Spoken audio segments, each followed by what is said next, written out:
All right, guys, this is part one of a two-part video series that this guy right here on the right has just released, and he does say some powerful things, truthful power things about what's to come, what's happening, and why we need to vote for Trump over Joe Biden.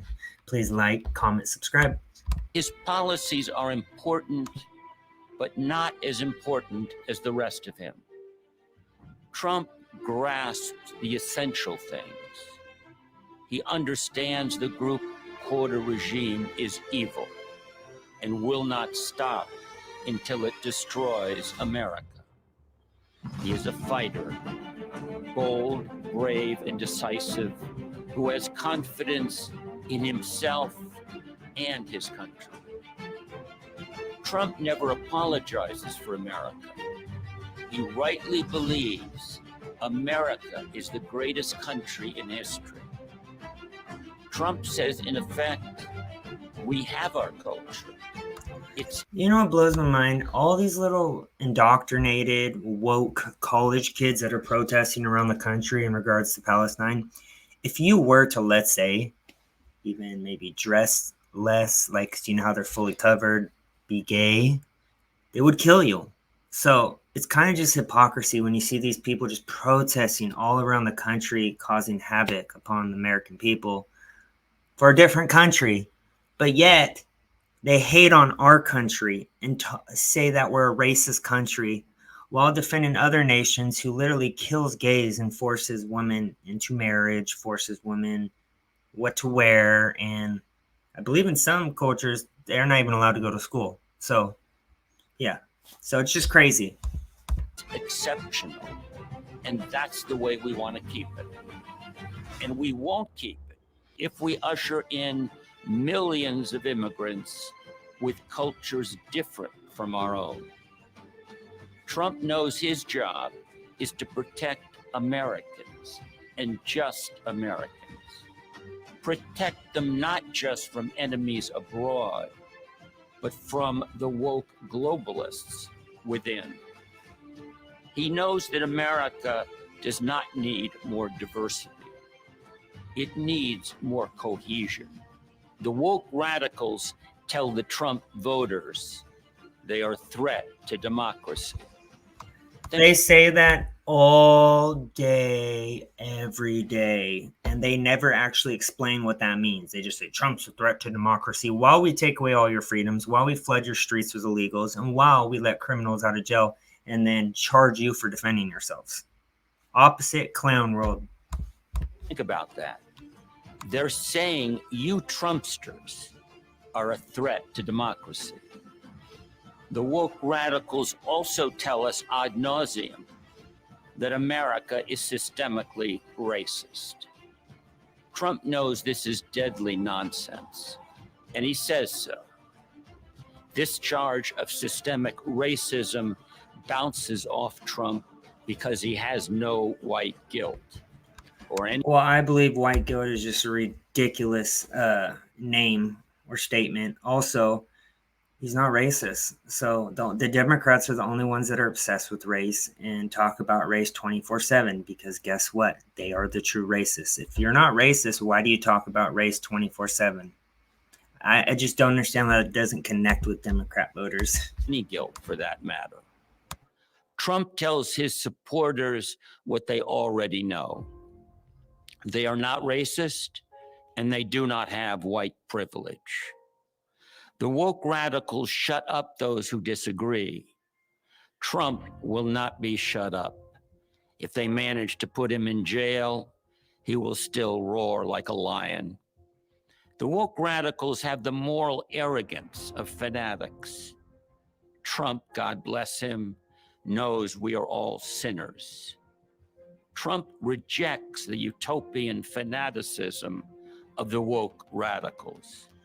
He is a businessman who takes the world on its own terms and navigates by facts and common sense. Trump's base knows firsthand the America that Trump wants to recover. They love him, and they know he loves them. They will fight for him because they know he will fight for them. Trump speaks to his supporters as fellow citizens without any condescension or poll-tested BS.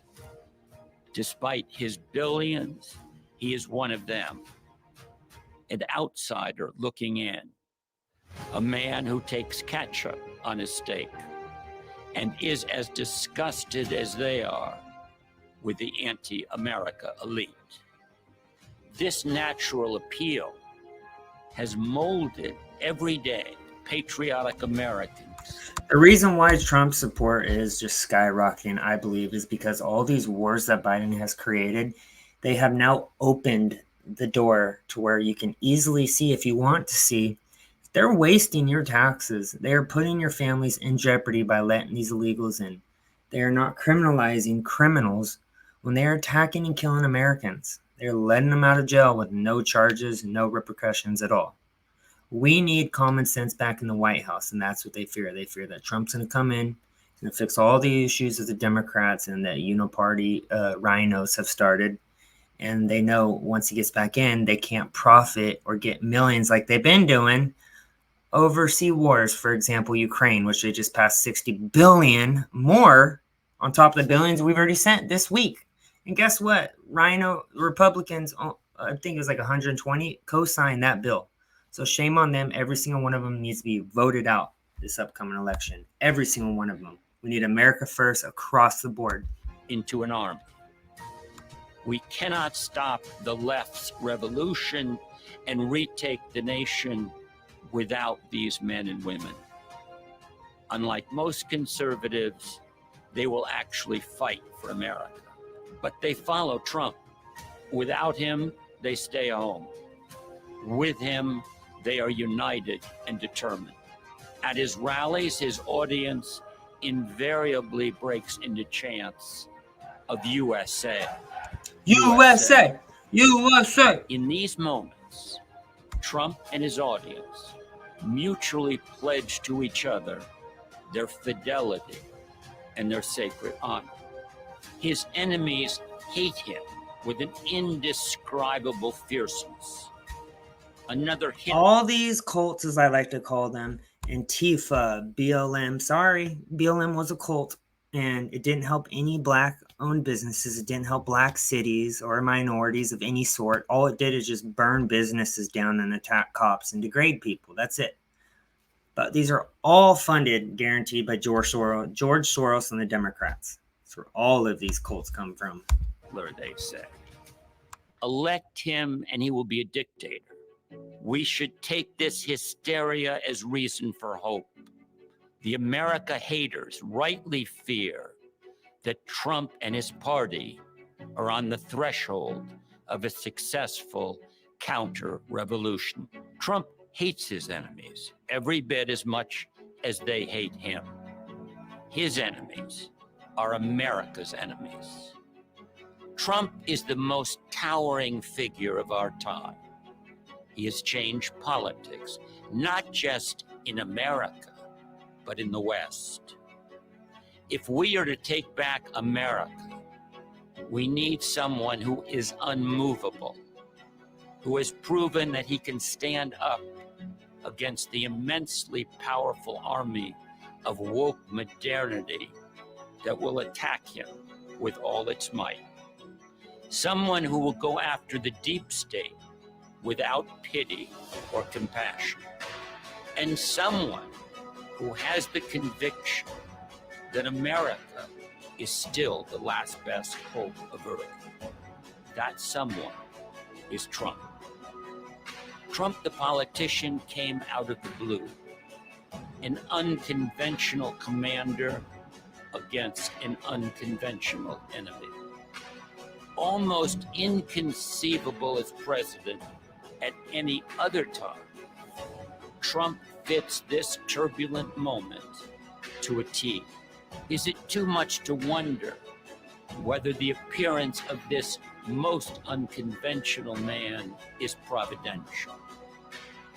Lincoln spoke of Americans as the almost chosen people. Trump gives us hope that the God who has never forsaken his almost chosen people will not do so now.